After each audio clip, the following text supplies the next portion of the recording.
Okay, I think we may start because we've got only hour and a half for our meeting. So on behalf of the European Network Remembrance and Solidarity, I welcome you during our today's webinar, Eva Paddock's Story, Rescue from the Holocaust. My name is Ursula Bios, and I'm project coordinator for the High Story Lessons online platform and the host for the series of webinars presenting methods and resources for history teaching. On the side of the speakers, I have a real pleasure to welcome Eva Paddock. Hi, Eva. Hello.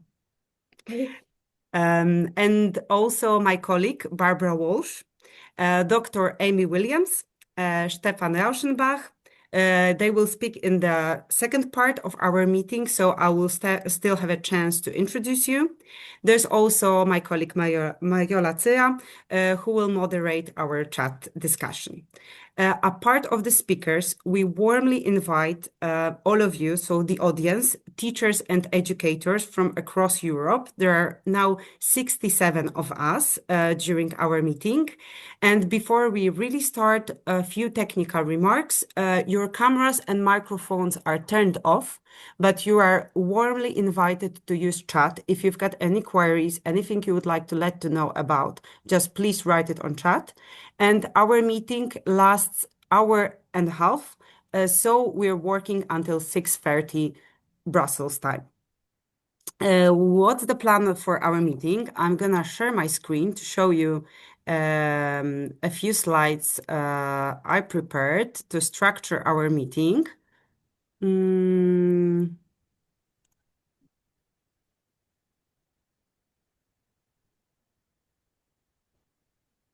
mm,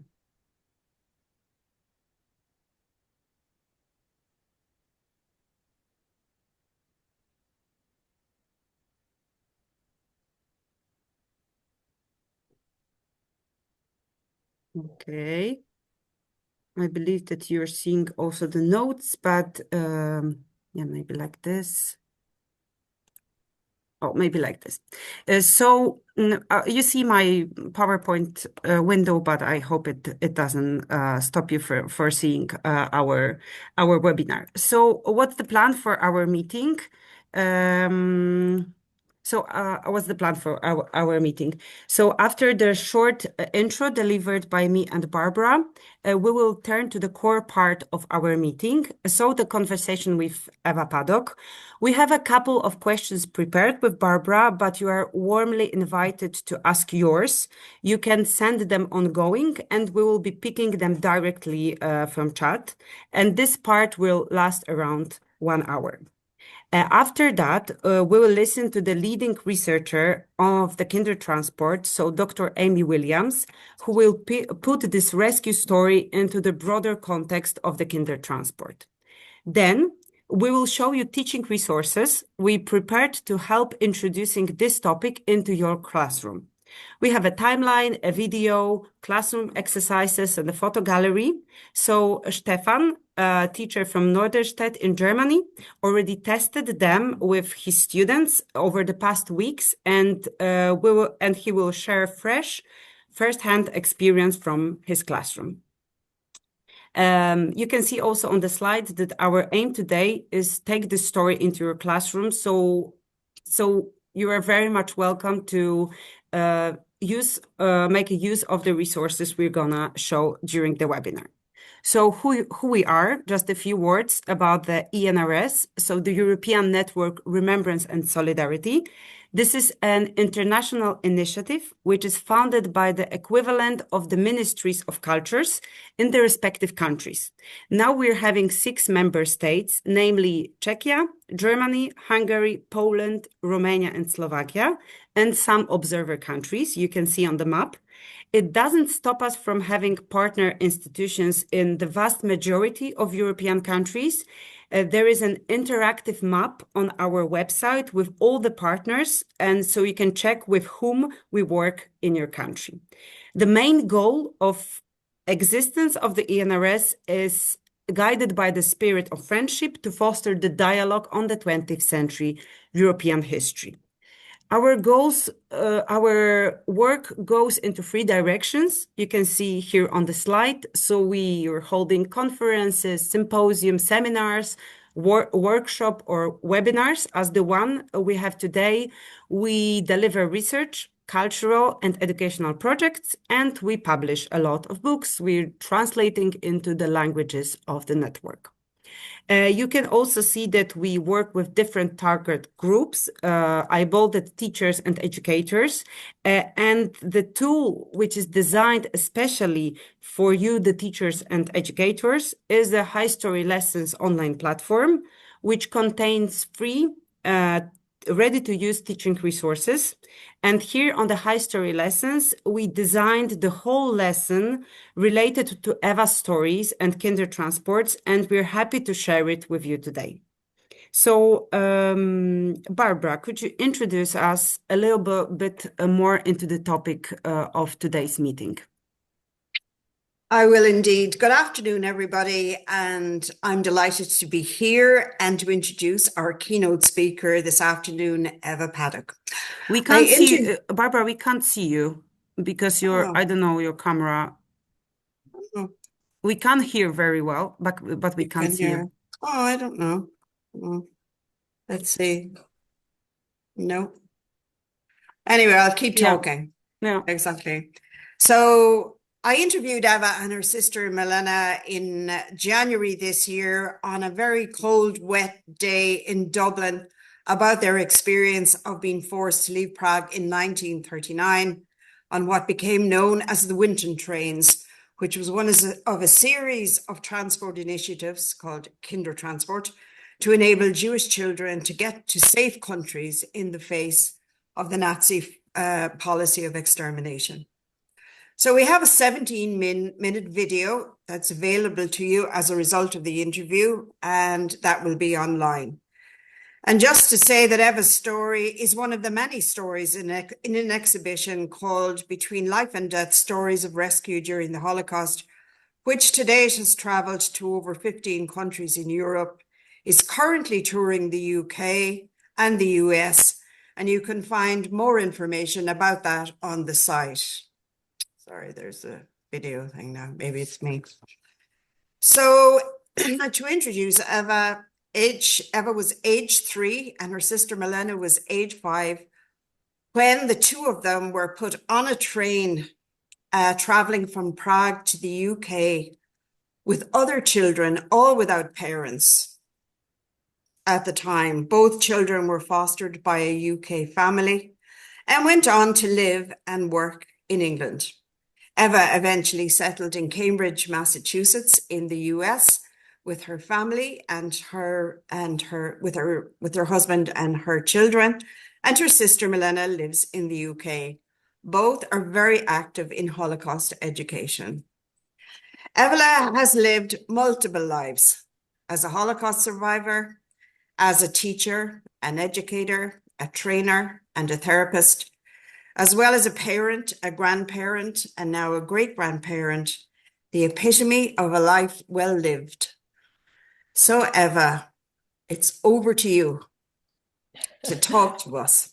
Okay, Barbara, if you can figure out how to get yourself on screen, that would be great. We'll do it. We'll do it. I'll work on it, or somebody will for me. Oh, it's over to me. Is that it? Yes, yes. It's over to you, Eva, and we're gonna figure out the Barbara's video. I was going to get some questions. First of all, I want to say what a privilege it is to be here speaking with you today. This is absolutely the epitome for an educator to be able to pass on the experience of something which happened, in World War II to a larger audience. Ah, there you are. Now I can feel as though I'm speaking to you, Barbara. Okay, good. I'm going to speak to you as a very different audience. I usually speak to children or I give a talk at the university or whatever. But I've never had the opportunity to speak to the group of people most dearest to my heart, which is the teachers and the educators. my interest in speaking about my experience as a Kindertransport child really started way into my life. Um, I grew up without, this was not my identity. You know, I lived in England as a child, as many of you would understand who work with children. I wanted to be one of the crowd. I didn't want to be different. Milena has a little different story because she went to the Czech school, but since my mother put us on the train at 3, she was not going to send me to boarding school, which is where Milena went. The government in exile started a school in Wales, and Milena went to that. So hers is a little bit different. So I grew up in England, high school and so forth. Um, then married very young without having a college degree, which, you know, for a Central European intellectual family was not what you're supposed to do. And with my architect husband, we traveled back and forth from North America with increasing numbers of children, which ended up being 3. And it was not until, and so my life just carried on as normal. It wasn't that my history was hidden. I mean, I knew that I'd come from the Czech Republic, but um, coming to the States, eventually I went to school when my youngest child started preschool. I started university. I taught. I became a principal, as Barbara has said. And it was only in my later life, meaning you're all very young, but for me, later life was like 40, 50, that the history suddenly jumped out at me. I was a principal of a school in Cambridge. There was a lot of racial distress, and things were very hot and heavy. Um, and for whatever reason, that it took me into an experience of recognizing um, what it is to be different. I think the black students in my school, that was always one of the issues with racism, is that black children have, or the black community have felt um, as them, right? So I had worked very hard to make the school very inclusive, and it was very successful. But somehow something triggered this event for me, and Can I stop you there for a minute, sure, Eva? Because sure, you've done a massive jump there. So I just want to good, take all you right, back to when your mother put the two of you on the train in Prague. You were 3 years old at the time, and your sister Milena was 9. I know you don't remember much about that particular time, but maybe you can go back and tell us what it was like at that time for you to get on the train and then to go all the way to London and to be met by a complete stranger on the platform that was going to bring you and Milena into their home. Maybe you can tell us a bit about that.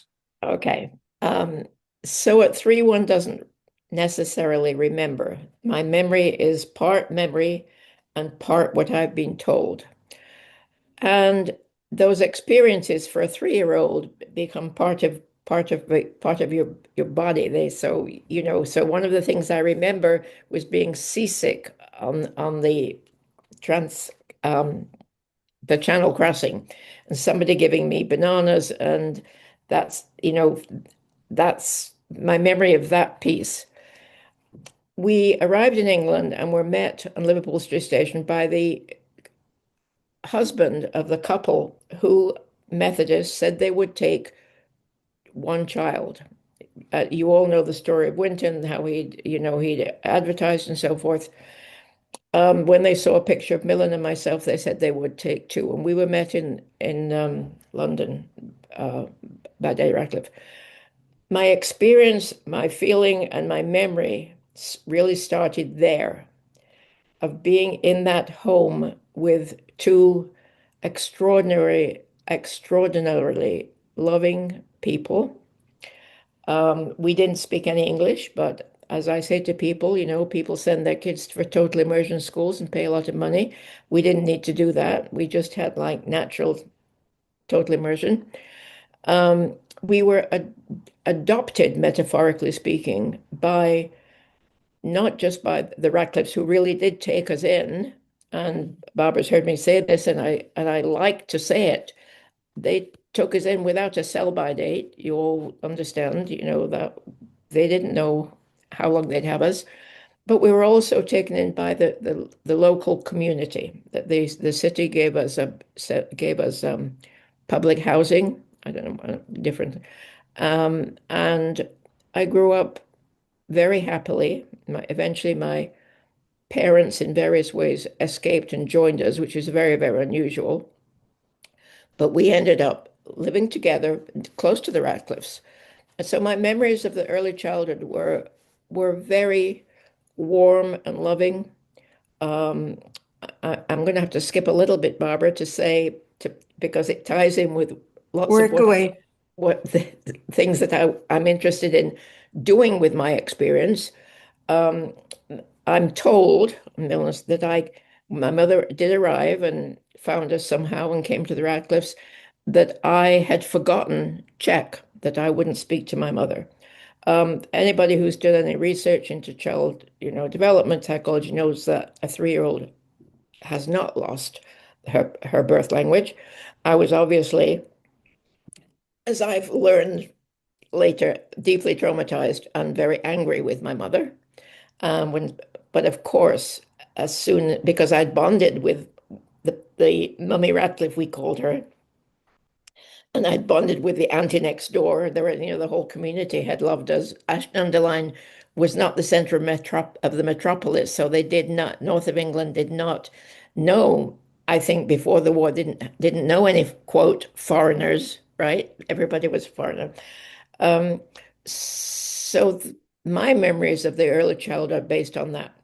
I learned to read very quickly. Seems I was somewhat smart. That wore off, but I did go to preschool, and I do remember wonderful teachers who adopted my parents. My kindergarten teacher became a friend, taught my parents some English. Um, I read to the other kids at 5 years old, you know, but that was the start. Okay, Barbara, bring me back on track. No, well, that's absolutely fine. And I know then that, for example, that you, as you said yourself, you married young and you went to the States, and you can pick up your life there again, there in terms of what brought you. So being a Kindertransport child didn't define your identity. You didn't think very much about it. You Exactly. didn't think about it at all until basically I remember you saying you had no option but to think about it, that Right. And that was it where came. you happily brought me back. It sort of all unraveled around when I was a principal. Um, and then part then I found a therapist. I mean, I woke up one morning and said, I can't go to school and I'm a principal, right? So it was pretty dramatic. So I found a therapist who, this will amuse people who are teachers.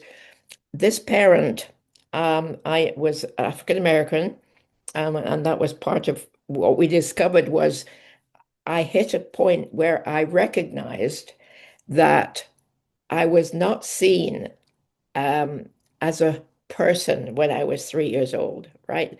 I was seen as somebody to be disposed of. And that piece really led me into some very interesting um, discoveries about myself, but also led me to understand a lot about children.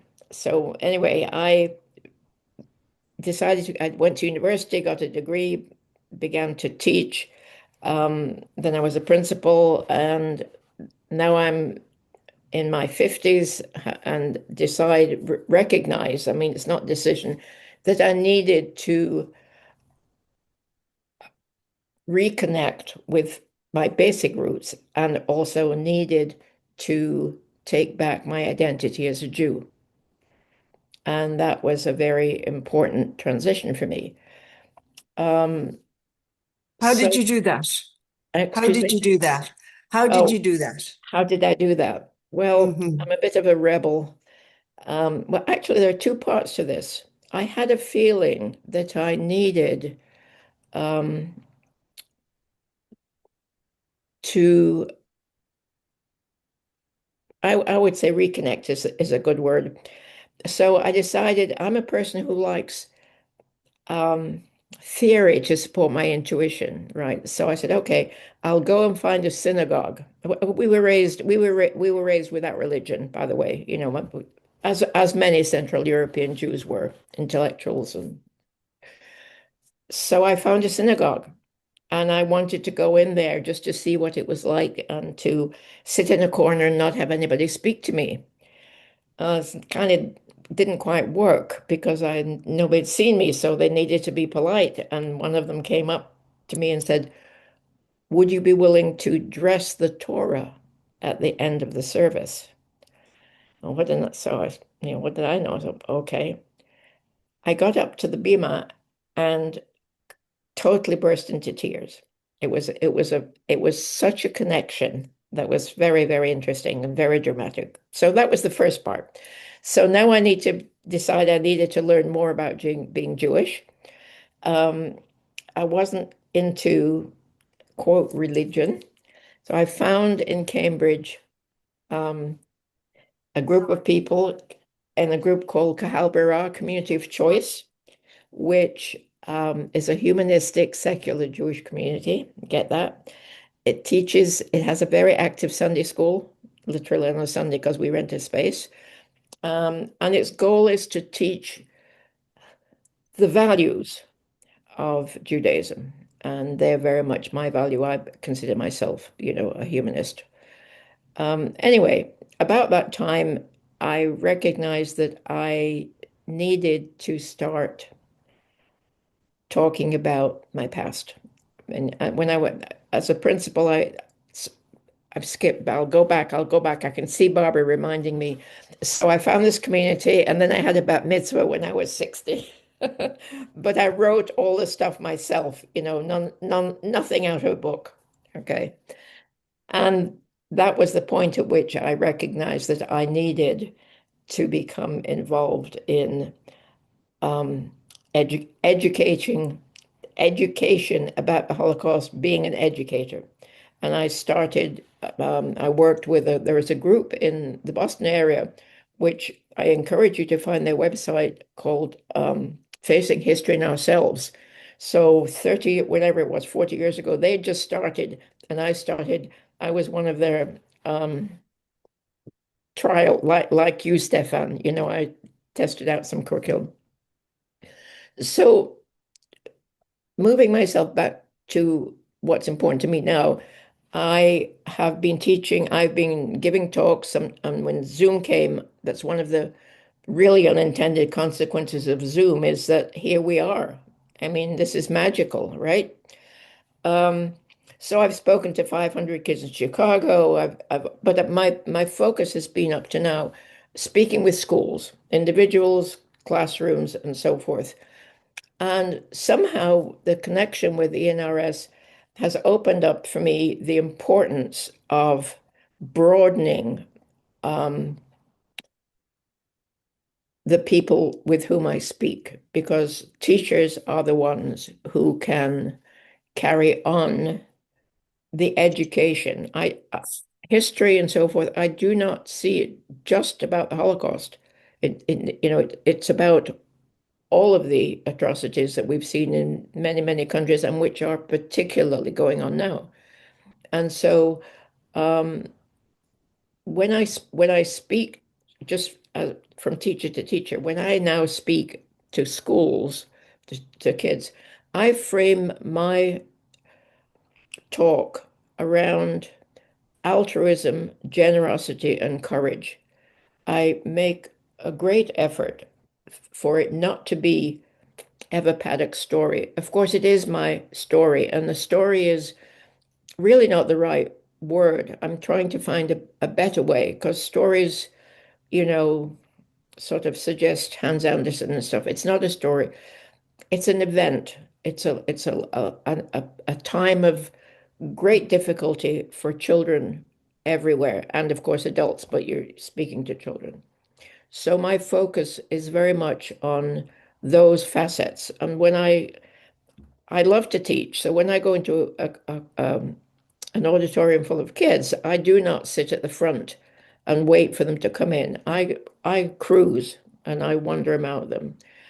And I ask their names. And then I tease them and say, of course, I'm going to remember who everybody is, which they know is a lie.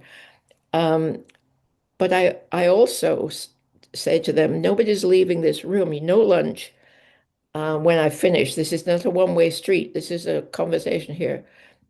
When I finish, nobody's leaving until I have 5 names of the altruists in my life. We've set it up before by asking them what an altruist is. Some of they usually don't know, but that's all right. So my mission now is to work with people like you guys to put the events of my life into a larger context and to have children learn ways to themselves make sure that they are not, that they become speakers, that they don't become bystanders, that they found ways to influence the community around them in the simplest of ways. I mean, I have had young children talk with me, young, by young, I mean like 9, 10. Think of one thing you can do once a week for somebody else. That in itself is the beginning of training of having a young person put themselves into someone else's shoes and to look at the world outward instead of inward. Could I stop Mm-hmm. now? Yeah, we actually we thought because we had like with Barbara two main topics of our conversation. We thought that first would be the rescue and the experience of being rescued, and the second more about teaching the Holocaust. But it's a vital question here, and I we see that you're very much into that, Eva, and we're very much as the audience too. And my question would be because you said that how you do it now, how you talk to students now. So could you maybe ch tell how your talk, how what you tell into the students changed over years? Is it like the same as it used to be before? Well, no, I think at the beginning, first of all, I had no slides. No, I have a few pictures of which I'll talk about. Um, no, before it really was, I was a little girl. The Germans came in. My mother put us on a train. We were saved.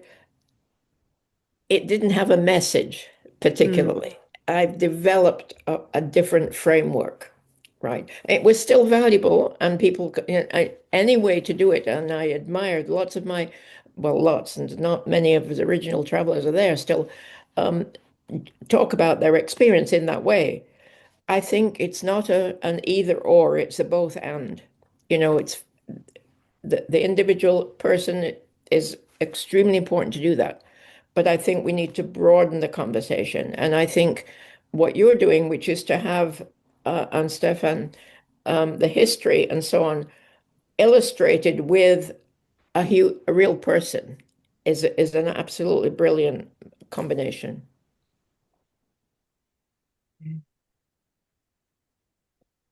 So if we have any questions on the chat, we can invite you to put them there, put them directly to Eva, as we have somebody here directly who can speak to them. Okay, I I'm just going to, remember, yeah, sorry. Sorry, I interrupted you there. me or the Yeah. person. yep. Okay. Um, Behind me, and I haven't, this is not a stage set. I have to tell you, if anybody who does a Zoom knows that people are going to be looking at about what books you're reading. But there are 2 pictures here which actually do live there. This is not a setup. And I'll share them because this is actually where I start my talks with schools, with children. This is our family in 1938. We visited my grandparents in Daugavpils, Russia. My mother was Russian. at their chata.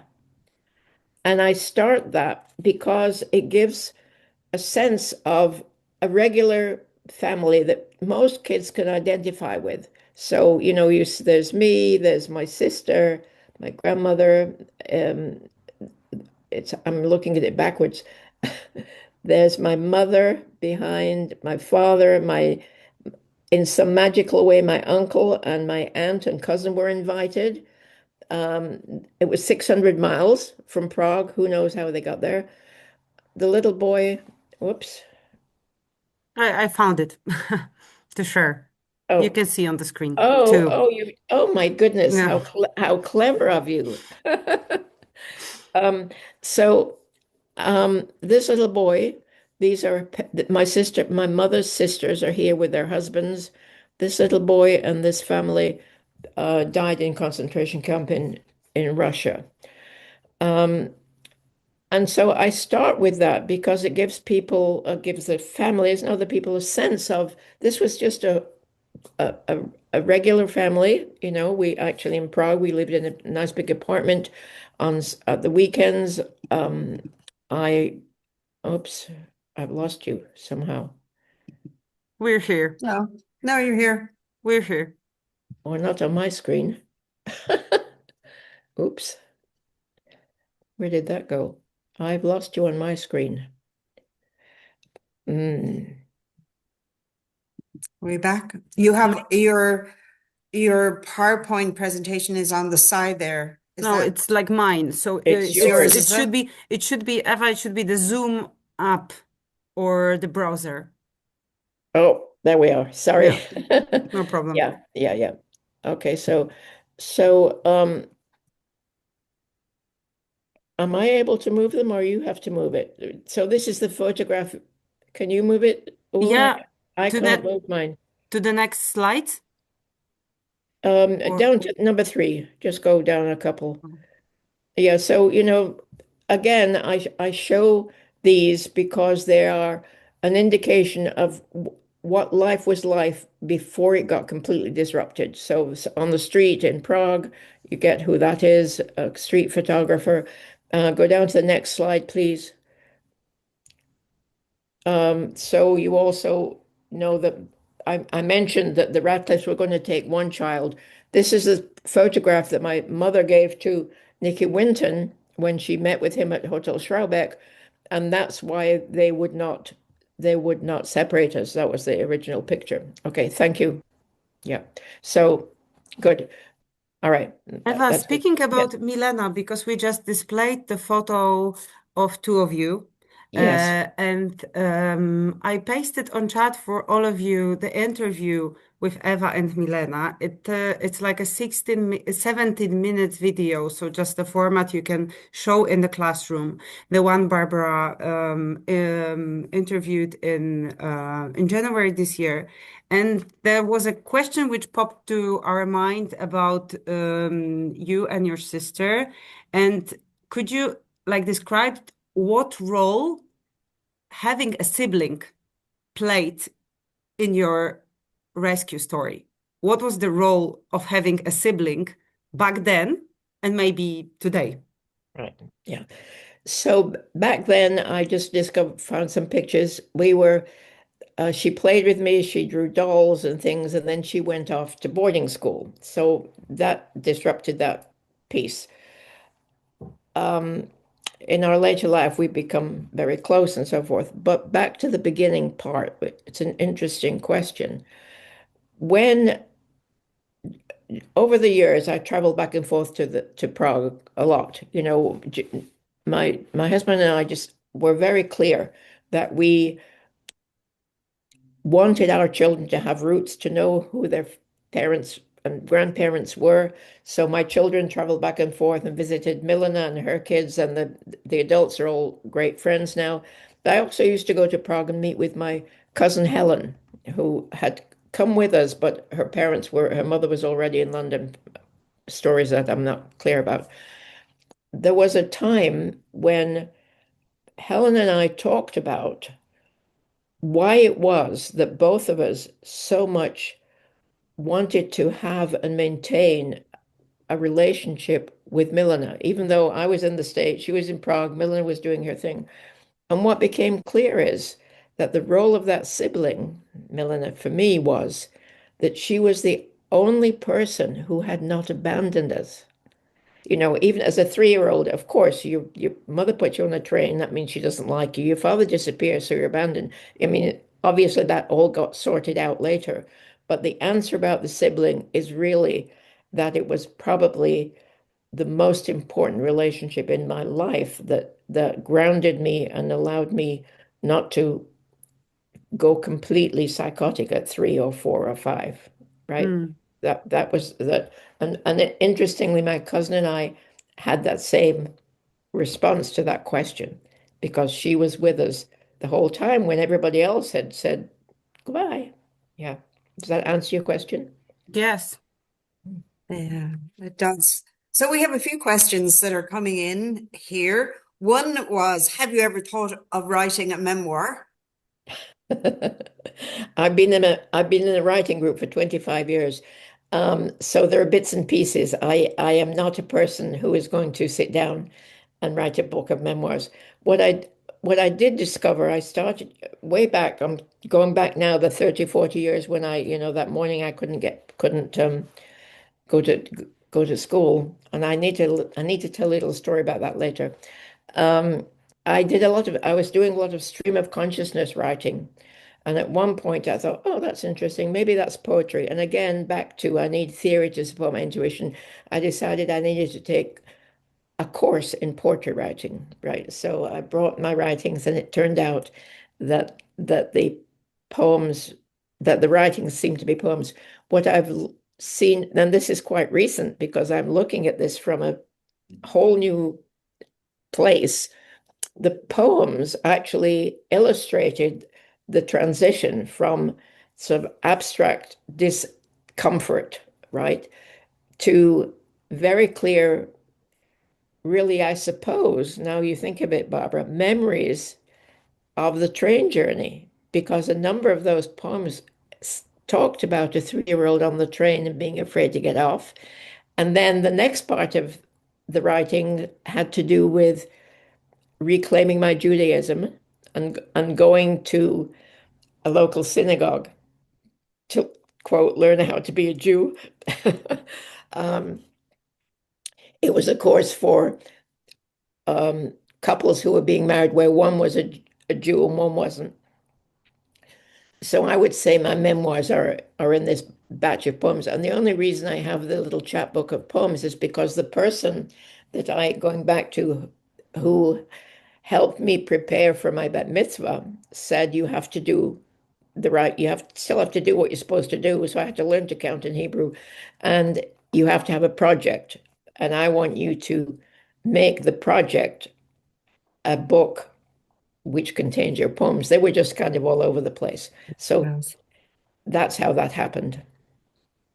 I remember maybe you can tell them the story of the time when your mother came to visit and you couldn't speak to her and what that started in. You've talked a bit about it already, Yeah. but just Yeah. to talk, maybe just to tell that. Yeah. So when I was unknotting all this, as I call it, or unpacking it with help from this therapist, my mother came to visit, as she did to the States, and suddenly one morning I found I couldn't speak to her. I mean, it was very odd. I said to I don't know what's happening here. So being in Cambridge here, which has a lot of resources, I called the local health center and I said, I need to see somebody. And they said next week. And I said, no, today, right? And that was very helpful. And I was then later came back and spoke to my mother. I said, I need to say, I was really angry with you for sending me away, I know it was to save my life, of course. And she's obviously well-educated person. She said, that's fine. I really totally understand. I'm glad we can have this conversation. So I asked her, I said, how did you feel taking us to the train that night? And her answer was, I thought I was dying. Yeah. So the courage of someone to be able to send two children into the unknown, never knowing whether you'd see them again. That's one of the things that I emphasize in the labeling of courage. There are very many different sorts of courage. There's courage when you're um, being attacked, or there's courage when you speak up. But there's a fundamental courage that I think goes beyond any other, and that is to send your child away like that. So So there are a couple of yeah, questions here for you as well go ahead. about child refugees, of course, of which there are many in the world Yeah, at the moment. that's right. And also there's also a connection as well to the States and to um the current stuff that's happening with ICE and the separation of children. And I also know as well from speaking to you when that, for example, you had something triggered a real memory in you when you were talking, when you were watching what happened in Afghanistan, just as people were being taken out before Yeah, America left Afghanistan. Maybe you could just speak to that. yeah, Hmm. yeah. Um, so one thing that completely, I live, as you hear, I just kept living my life, and integrated this stuff and have been a reasonably well-balanced person since then. Um, but what undid me was the day after the inauguration of our president, big breath, um, there was a clip of children on the tarmac in Afghanistan who had permission to come to this country, and I mean, most of us know that sometimes it's taken 2 and 3 years for people to be vetted, to have all the papers done. So they were ready they were on the plane, and Trump canceled the permission to come in. And those children had to disembark and go back to, in my mind, who knows what. And all I support a group of child survivors here in Cambridge. We were children then.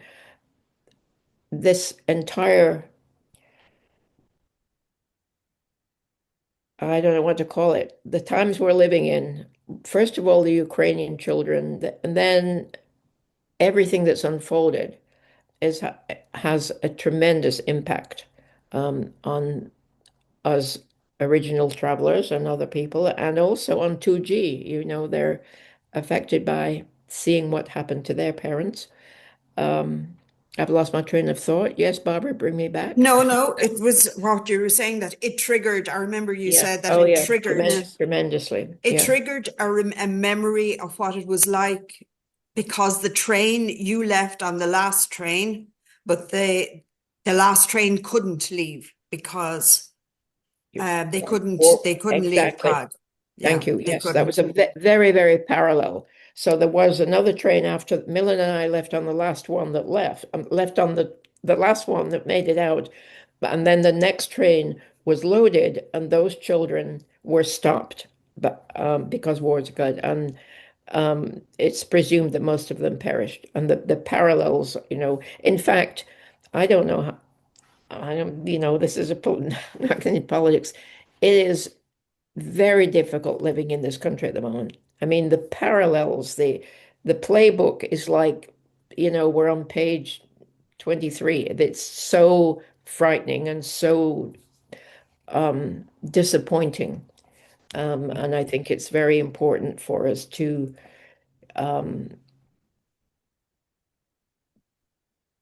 teach children, show children how these things happen so gradually and so in such hidden ways. What I mean is, the growth of a Nazi system, for example, or anywhere that people just don't really believe it's happening, and the people who know how to do it make it happen, and we end up being where we are. And also, Thank I just want to acknowledge that there is a second generation survivor of Kindertransport listening to you at the moment. So I could guess who that might be. uh, so that uh, came in on the chat there I as well. I invite you to chat and I invite you to write to everyone because some of you write only to hosts and panelists and other cannot see that. Thank you, for example, Jan, for the story from Rhode Island. And there was a comment on the Daugavpils. It's the second largest city in Latvia. Yeah. Yeah, because was it mentioned as a Russian city or I didn't get this part by Ella. Ella, could you explain a little bit in depth? Not really. I'm not a historian. You should ask Stefan. You know, people, the borders were all over the place. It was Latvia, it was Russia, it was everywhere else. You know, it just wasn't Czechoslovakia, and it was about 600 miles away, Daugavpils. Yeah. Thank you for clarifying, Ella. Don't quote me on any dates because they'll be wrong. No. Yeah. So it said, "Hi Eva, so pleased to see and hear you. Love from England, from Anita." Oh, thank you. Yeah. Thank you, Ella, for clarifying. Obviously, it is. Um, Also, Eva's your yeah, it was it about like the mother who used to be a doctor from Latvia? I think it Yes, was my mother was, but yeah. then you know she survived the Russian Revolution, and they moved to um, Moscow. She was, you know, the Dr. Zhivago lived. It's real. That's the other thing. In terms of using there are very good resources now. There's the film, you know, One Life with Anthony Hopkins. There are two very good films, Nikki's Family and so on. They they're interesting to me. I've stepped back from them now because they are my lived experience. They don't feel like movies, but they're very useful in that they're both very authentic and very accurate. So that they're also very good starting off points for classrooms. Mm. Okay, there's one question coming from Michelle with a thank you for our conversation so far. And there's a question about identity. When you sought for your identity to religion, did you also search for your identity as a European with your relationship and identity with Czechia? Oh, my identity as a Czech never disappeared. In fact, I've just recently reclaimed my citizenship. They're two very different things. I was raised just as religion did not um, enter into our lives as a growing up.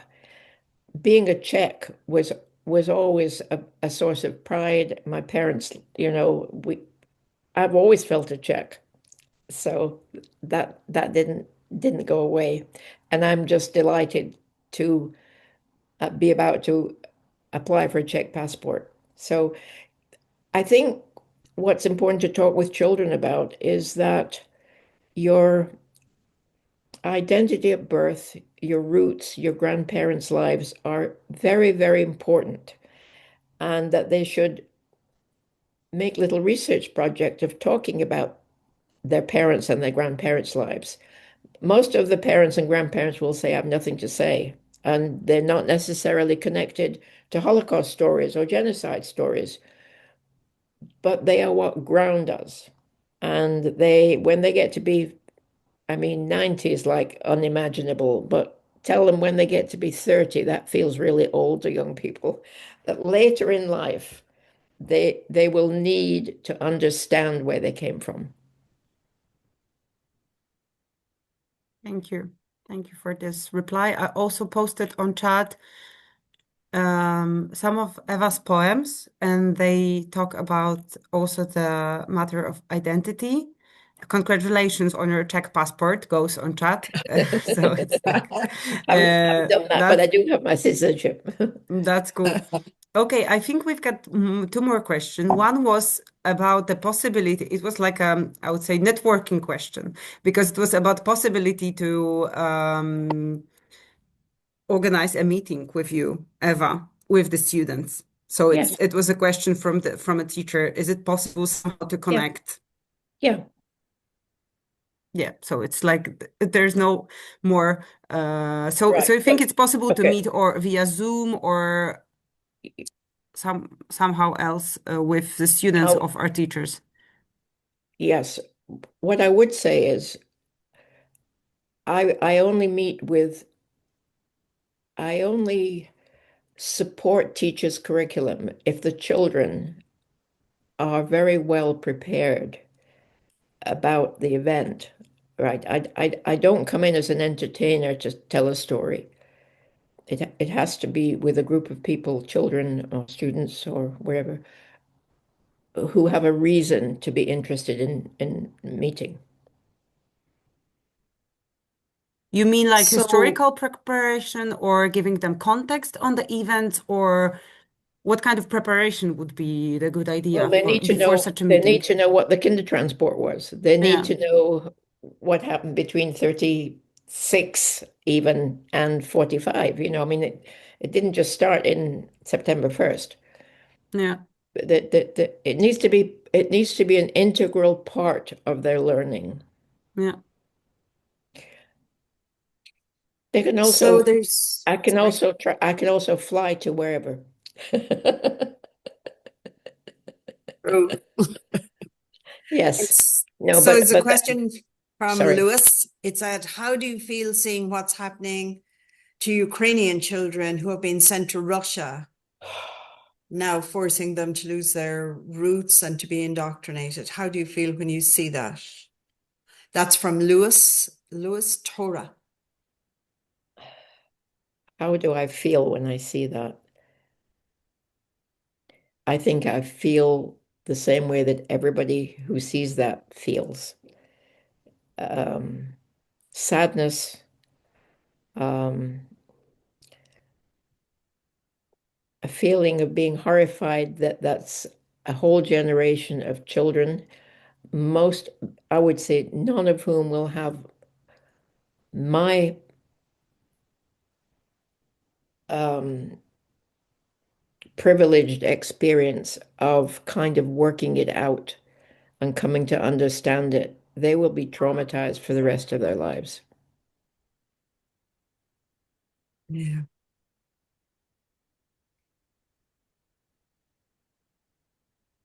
Have we covered everything? I wonder. Have we asked all questions, got all knowledge? I would say that we've got the final one, but still, you're encouraged to post your comments and all of that. Yeah.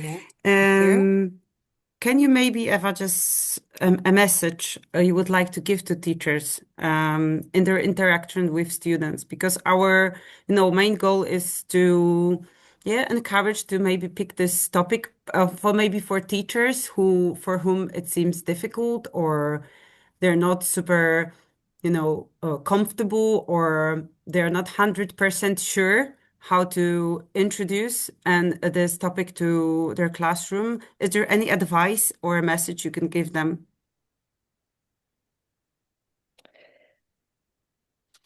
I would say I would introduce the topic by telling children that in the past,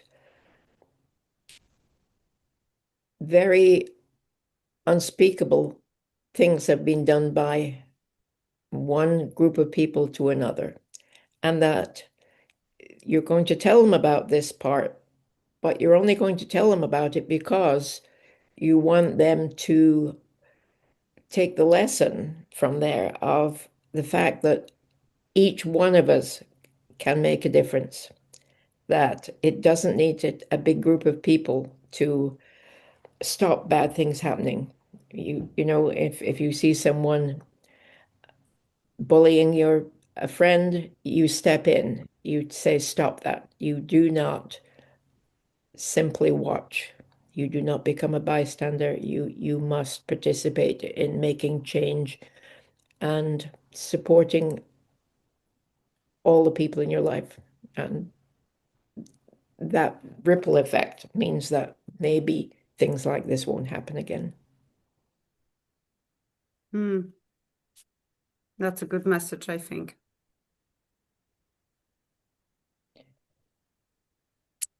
So there's a comment there.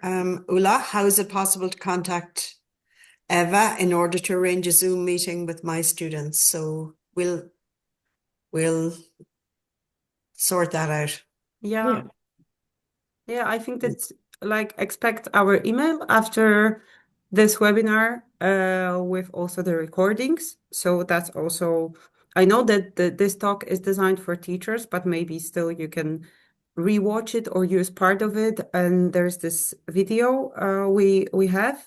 And also a question from Eva. There is a film by Marco Bellocchio, Kidnapped, that tells the true story of a child who was torn away from his Jewish family, locked up in a college, run by priests, and brainwashed into becoming Catholic. It's heart-wrenching, like your story is. Thank you for sharing it with us. Thank you, Eva, for a recommendation. Um, That's I that's a different Eva. That's not me. Yes, Yeah. yes, that's Eva from our participants. Um, I think that maybe let's stop here with the questions. There's one more coming, but I think that maybe after Amy's talk and Stefan's insights, maybe we'll have chance to come back to it. Go back to that question. Eva, Yeah. it's time for your water and for like a little bit of rest. And after this part, thank you very much. And it's not the end of our meeting yet. So now I would like to give a floor to Amy, Dr. Amy Williams. She has recently been appointed the Kindertransport Scholar in Residence at the Association of Jewish Refugees. And in 2028 will mark the 90th anniversary of the Kindertransport. And Amy will lead historical and commemorative initiative related to this anniversary. And one of them will be creation of a platform which will unite Kindertransport records for the first time. And Amy agreed to prepare for us and for you an article which puts this story in the broader context of Kindertransport, and it's already published online with a special focus on transport from Czechoslovakia. So maybe, Amy, could you please like sum it up for us, just the article and yeah, just the historical context. Yeah, thank you. Thank you for having Thank you, me. It was Amy. such a treat to listen to Ava. I've met Milena, but I've not met yourself. So listening to your story was fascinating. I have so many more notes and questions to ask you myself. But yeah, in terms of the article, thank you again for asking me to write it. It was quite challenging because Ava and Milena's story is just so fascinating in and of itself. And then how does that story connect with the wider story of the transports that left Czechoslovakia, but then also how does those transports connect with the wider story of other transports from Germany and Austria and the Free City of Danzig and Poland. So the article really tries to establish, I suppose, what the Kindertransport was, what was then, how is the Czech transports connected to this wider process, and then right down to the more personal side, how does Ava's story fit within this really, really complex history? So that's what the article aims to do. And then just to go like through the article, have I got 10 minutes or so to talk? Yeah, Yeah. sorry for that. No, it's fine.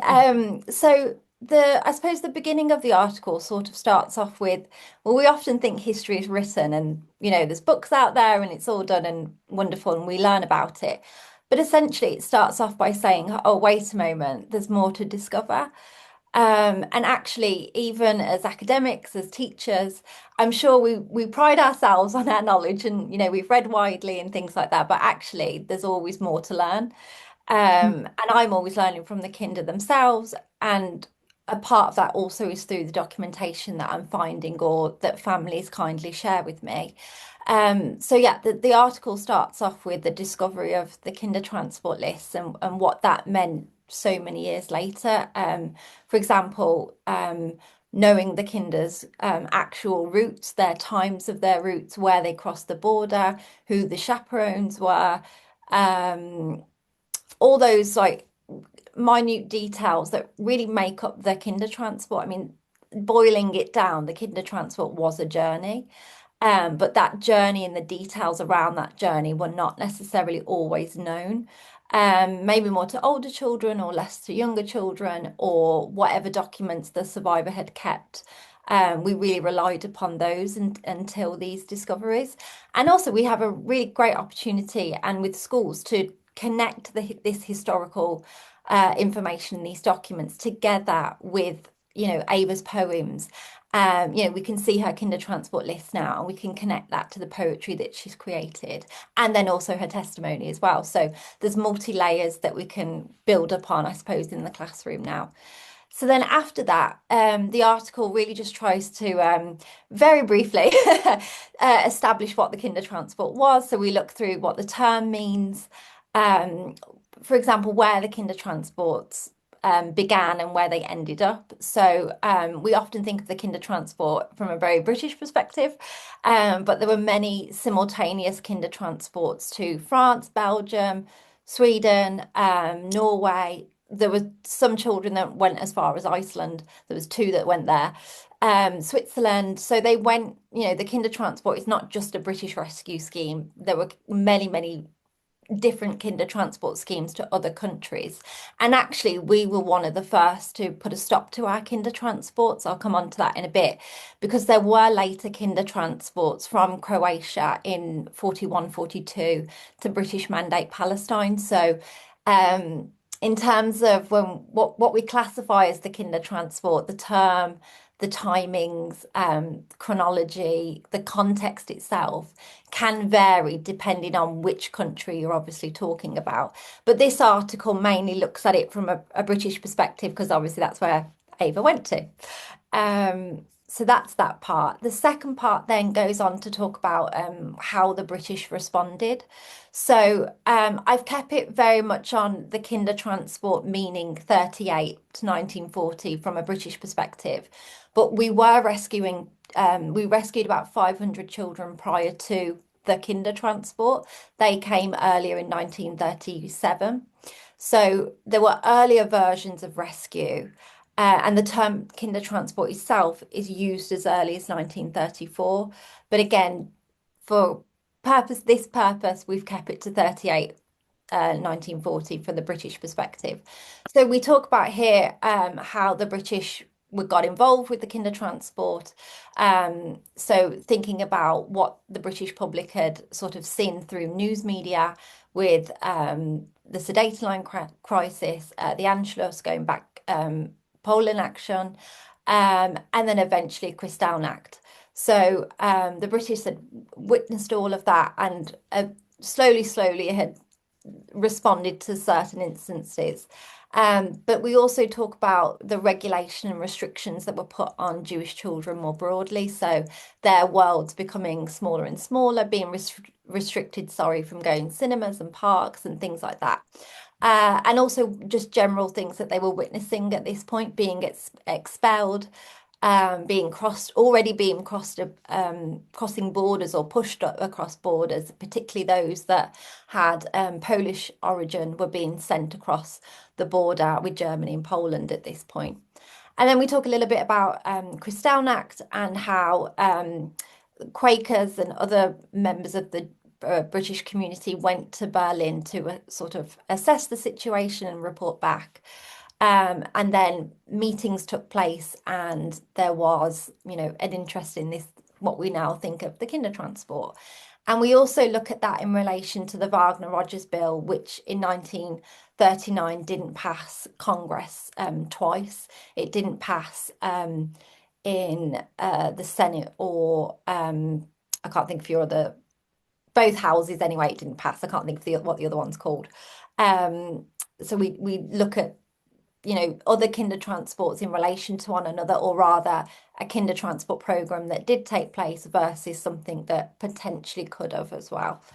Then we look at how the children actually got onto the Kindertransport, how did they obtain their places, and Eva spoke really beautifully about what it was like for her in terms of her experience, but she really put across, what it was like for a 3-year-old, the complexity around being a 3-year-old leaving compared to Milena, who was much older. So, what was it like to prepare for the Kindertransport from a parent's perspective, but also from a child's? So here we talk a little bit about essentially the bureaucracy that was behind it. So every child had to have medical checks. They had to have a letter signed by their parent to leave on the Kindertransport. They had often sort of a school report in some cases, a behavioural report as well. And then we also talk about the luggage and the luggage restrictions. So how much it costs to have your luggage placed on the Kindertransport. It was 5 Reichsmarks. There's a myth sort of that was there that you could only take 1 suitcase. You actually could take a lot more. You just had to continuously pay 5 Reichsmarks for extra luggage sort of thing. So we look about the costings that we have are not in relation to the Prague transports, unfortunately. These are in relation to the Viennese transports, but nevertheless, they try and give you an example of how much one Kindertransport cost. And we look at one transport, which was a large transport from Vienna, and in today's money, that would have cost £78,000, which is around, what did I say it was? It's around just at nearly 16,000 Reichsmark at the time. That's how much one Kindertransport cost of just over 500 children. So we talk about how much it cost to get on a train from Vienna to the border with Holland, from the border to the Hook of Holland, and then on the ferry. We can pretty much say most of the ferries was 6.9 Reichsmarks. So that's probably how much Eva and Milena's ferry cost for them to travel. This was all paid in advance. We talk a little bit about how there was this £50 sort of bond guarantee. That was as well as the cost of travel. So you could be talking, in the sum of £150 for each child to journey on the Kindertransport. £50 in today's British money with inflation is 4,600 when I last checked. It was a lot less years ago. It was 2,500, but today it's more up towards £4,500 to send one child on the Kindertransport. So, thinking about also what families were experiencing at that point, the loss of business, the loss of homes, the loss of so much around them, that it was a real struggle for families to afford to take children on the Kindertransport, but also for the Jewish community more broadly to pay for them. But it sort of explains that. Moving on, we talk about how the Kindertransport scheme was temporary, why that was temporary and why it then changed, sort of thing, obviously because of the outbreak of the war. We talk about making that decision. Ava talked about how her mother made those decisions. We talk a little bit about that. Then we also talk about reassessing when the Kindertransport takes place. And I've done this more from a British perspective rather than go back to, 1934 and forward. So there were discussions before Kristallnacht about a large-scale movement of children coming to the UK as a Kindertransport. But we also know that pretty much 6 days after the first transport arrived in the UK, there was a discussion in Parliament to thinking about admitting 50,000 children. So our scheme was really, in the first instances, imagined to be much larger than it was. I'll come on to why that didn't happen in a moment. But we also have a document that tells us that the original view of the Kindertransport is that we would have taken children that had already escaped into Holland and Belgium. When those countries said, no, we're doing our own Kindertransports, we can take them. that's when we decided to take them direct from Germany. And this is a discussion that's taking place around the 28th of November. So really like literally days before our first transport arrives. We also talk a little bit about how the refugee committees in England put a stop to the Kindertransport because they cannot home the children quick enough. They can't find enough homes for them. So they cap the ceiling figure at 10,000. But we really rescue just over 9,000 because they suggest holding back 1,000 places in case anything else happens. Well, those places are tragically never filled because of the ward being declared. And also at this point in the May and July reports that we have from the committees, they say that they cannot take any children from further east of Czechoslovakia. So Romania, Hungary, those countries will never have kinder transports to Britain because we cannot cope with the amount of children we were trying to get out as it is. So, we're talking about, Ava talked about being on the last train, but also she was on really the last country that we were really helping as well. So thinking about that broader picture. Sort of summing up now in the last 2 minutes that I've got, we look at who organised the Czechoslovak kinder transports.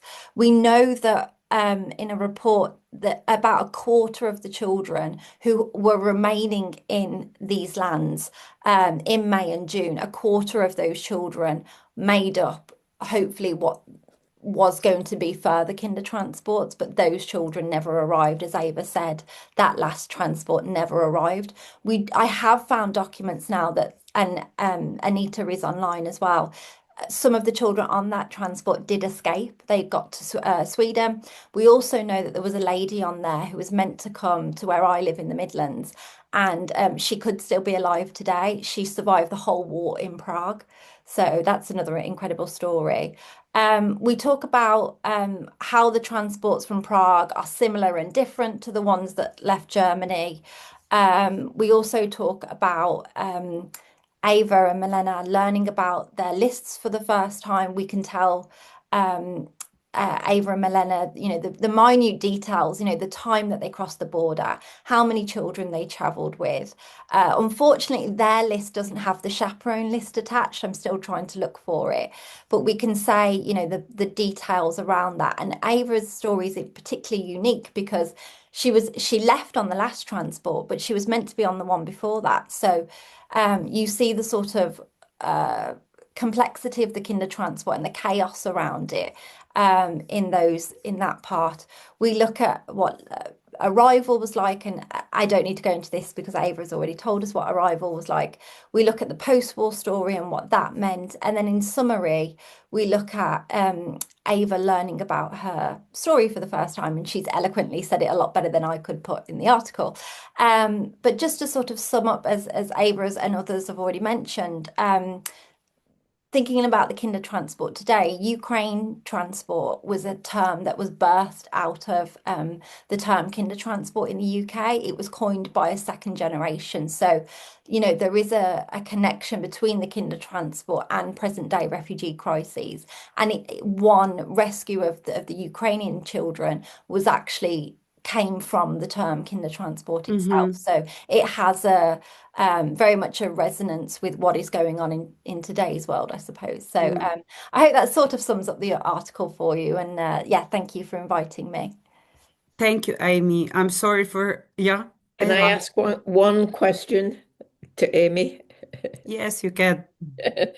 Amy, I think you just said that I and Melanie were supposed to be on the previous train. I think what your article says, we were supposed to be on the one that didn't, on the one that was going to be the last one that didn't go, and were switched to the number 6, which did go. Yeah, I've got it. I've got it on Is here. that right? No, sorry, that probably was me. Where is it?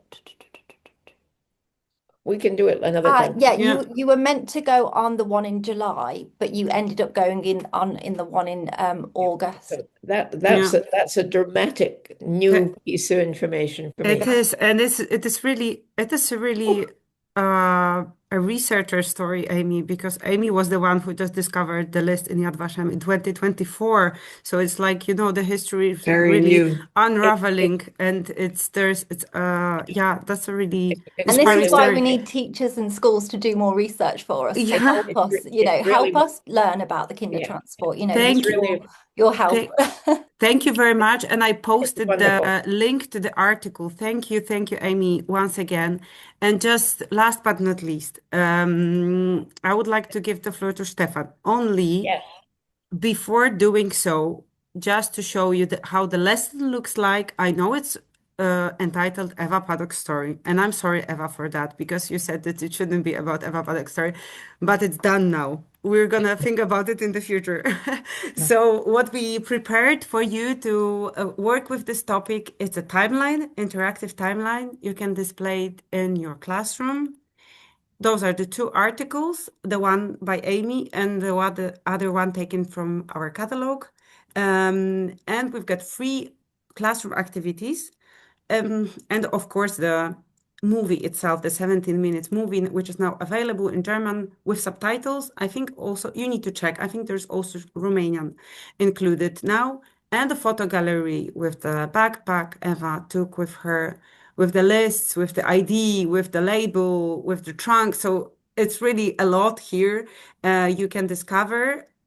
So just now, for the last 10 minutes, I'll give the floor to Stefan to just tell us how students reacted to the activities. And I won't show them. So, Stefan, maybe you just can tell what the Yeah, activities are about. I can. So I want one Yeah. of my aim was to get as many activities or all activities with my students. So I mostly teach English and history. So what I did is I did that with my English courses and my history courses, which sometimes have the same students.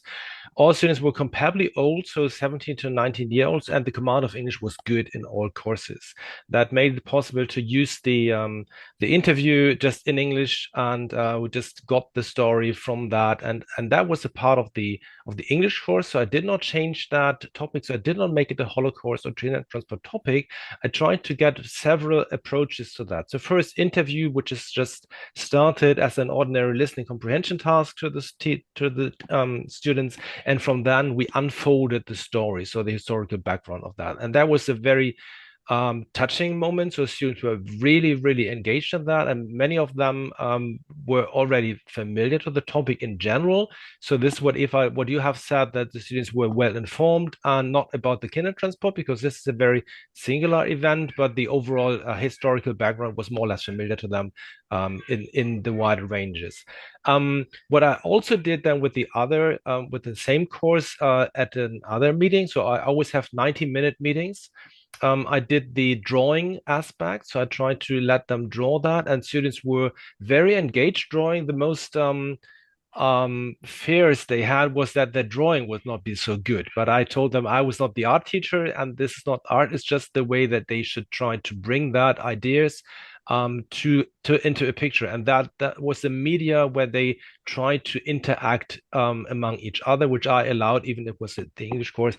I allowed that to do that in any language they wanted. So the L1 was German to most of them. So we've got a little guest here, and so that was with another course. So the students were a year older, and there I had the United Kingdom tradition and change. That was the overall topic, and I put the Kindertransport to a part of the British identity. And Amy, I think this is something that worked well. And I'm the only English teacher who has an approach in that perspective. But I put the poems there, and I started with the poems just as giving the poem and not unfolding the author. And from the poem, students were there to speculate on what is the story about. And there was, on the Liverpool Station poem, there were some students who were speculating on any kind of segregation. So that was something they tried to understand.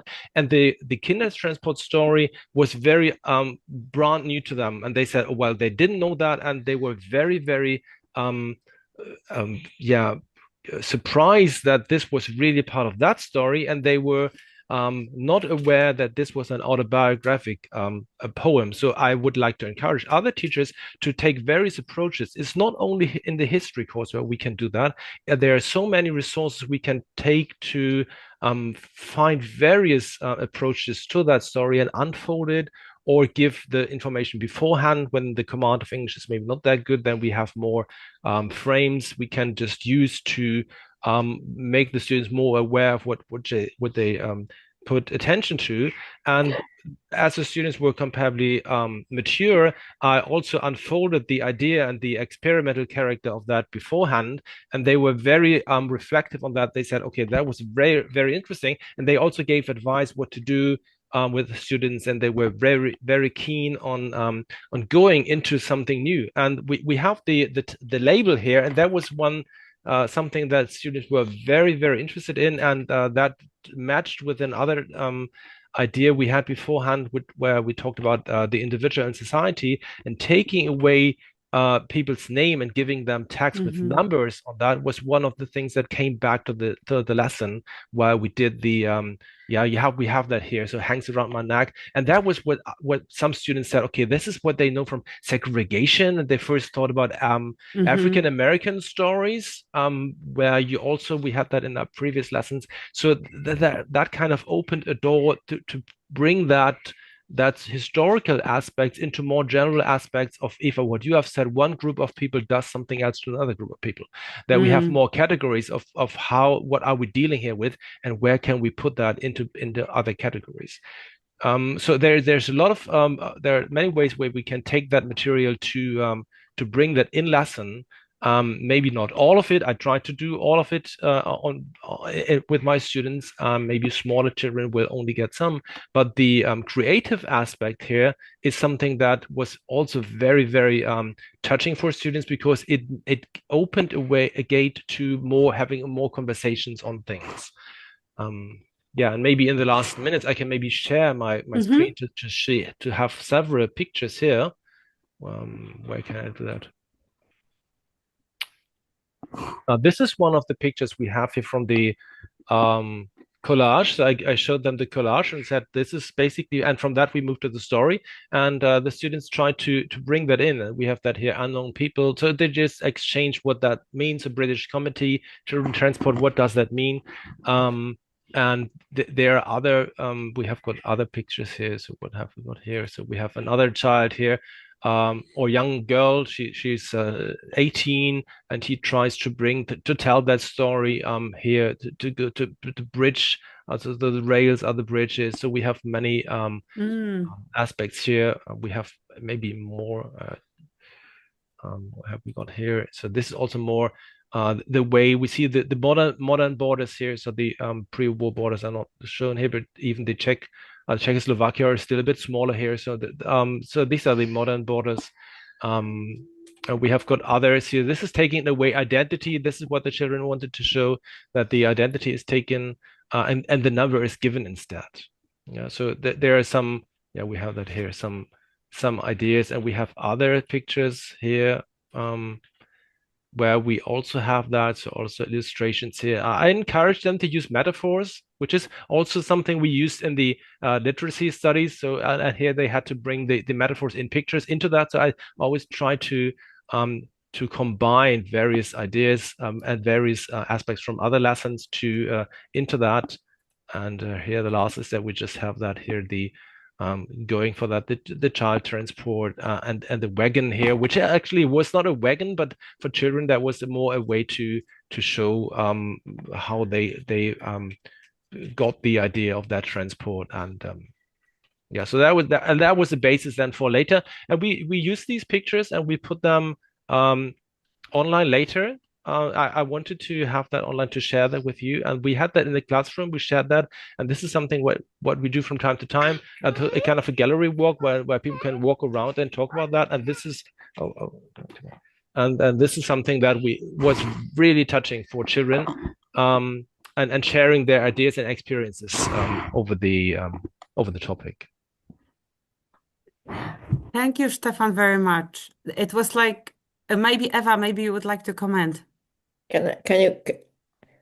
Unbelievable. it's going to take me a while to process that. Brilliant. I will hire you anytime I open a school. And what I think is genius was to present some of the work without the children knowing anything about it, and to see what they extrapolated from just the words, and how close they came. I mean, they really understood Yeah, without. they did. It's wonderful. Thank you so much. Yeah. I'd like to see that all the pictures. Sometime you can, if you Yeah, can. I can share. I will Yeah. send them to Ursula, and Yeah. then you can transfer them. Yeah, good. Thank you. Thank you, Ulla, also. This has been amazing for me. So it's wonderful. Thank you. Yeah. I think we need to close this meeting. However, it could last much longer, I see. And you're also invited to share outcomes of your work with us, and we're gonna share it with Eva. So I think it would be really a good experience for all of us. Thank you, Stephan, also for Yeah. this lesson of parenting you're giving. That's what all of us, we're struggling with that. So it's like, yeah. And so I see a lot of thank you on chat. Thank you very much for joining us and for choosing this to spend this evening or afternoon for US friends with us. Thank you, Stephan. Thank you, Amy. Thank you, Barbara. And thank you, Eva, first of all. So, yeah, I think that we're close by it. Thank you, Ursula. Thank you, Yeah, Ursula. it was truly a privilege to work with you all. Thank you.